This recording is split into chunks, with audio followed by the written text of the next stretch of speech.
Salut tout le monde, c'est Valin et aujourd'hui on se retrouve pour la présentation de ma CBR 125. Donc là je vais déjà tout d'abord vous montrer les accessoires. Donc là j'ai changé la bulle, j'ai mis une bulle fumée racing. Elle paraît un peu grande mais c'est fait exprès, je sens beaucoup moins l'air sur le haut de mon corps grâce à ça. Parce qu'avant elle se terminait tout là.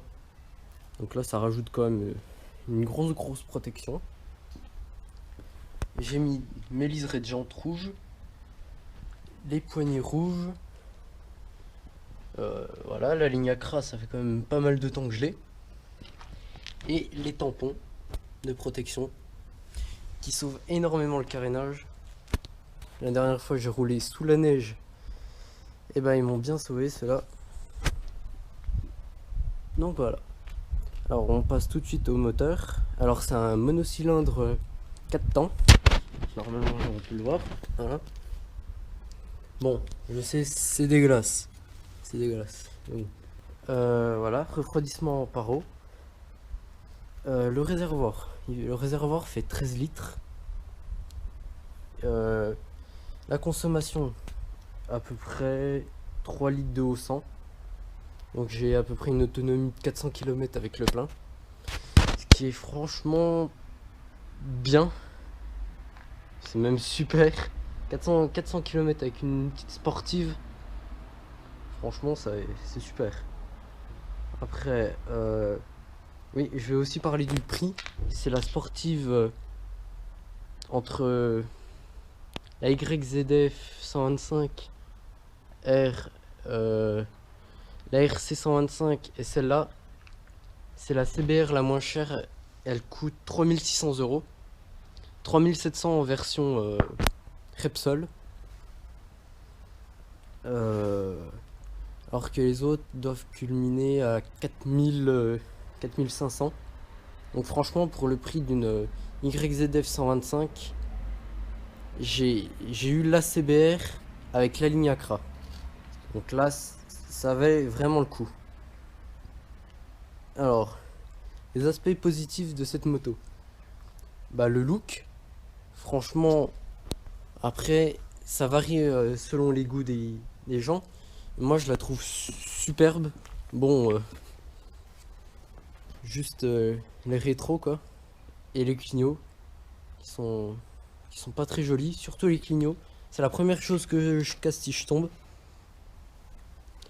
Après, le comportement en général, elle est légère. Elle fait 136 kg. Et là, ça se sent tout de suite sur la route. Elle est d'une précision mais énorme dans les virages. J'ai pas peur de pencher avec. Après, le confort, c'est vrai que la selle est extrêmement confortable. Je peux faire 300 km, j'aurais pas mal avec. Alors que je sais que sur certaines, faut s'acheter une selle confort et c'est pas donné à tout le monde de s'en acheter une. Et voilà, le tarif. Parce que franchement, pour 13 chevaux, 3700 €, ça vaut vraiment le coup. Surtout pour le poids et pour l'autonomie aussi, surtout. Alors, les moins. Alors, sur le site que je mettrai le lien dans la description. Sur le site, je sais pas ce qu'ils ont fait. Coffre sous la selle. Ah bah oui. Parce que le coffre sous la selle, à comparer de certaines 125, il est petit. Je vais essayer de montrer ça. Voilà. Voilà, il est vraiment petit. Je peux mettre une trousse de secours, mon petit antivol, et c'est tout. Je sais qu'avec cette réforme en 2016, là, faut avoir le gilet jaune sous la selle. Donc voilà. Alors, franchement, pour les jeunes permis 125, je la conseille énormément cette moto parce que niveau qualité-prix, on trouvera pas grand chose d'aussi bonne qualité pour ce prix. Et franchement, très très très légère, ce qui apporte un gros plus pour les jeunes permis. Donc voilà. Je m'excuse par avance parce que j'ai vraiment pas l'habitude de parler devant une caméra. J'avais pourtant bien préparé la présentation, mais j'ai dû souvent me répéter, je pense. J'essaierai de couper ça au montage. Donc voilà. À bientôt tout le monde. Ciao ciao.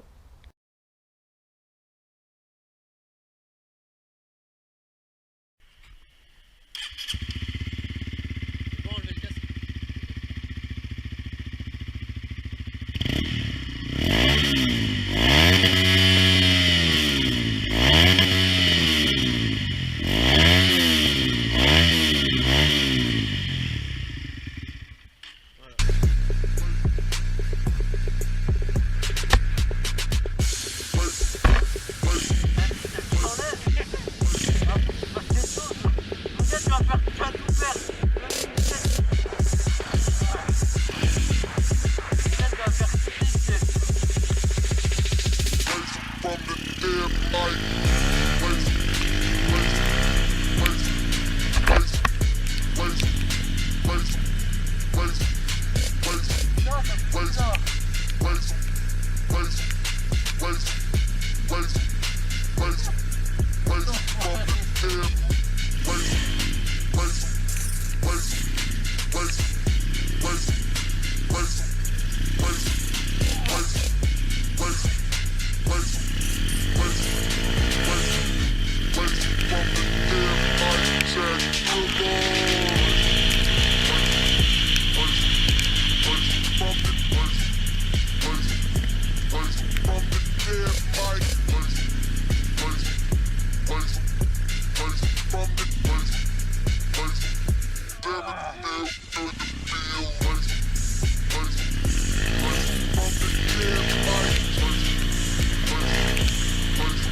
Mike, Jack Thriller.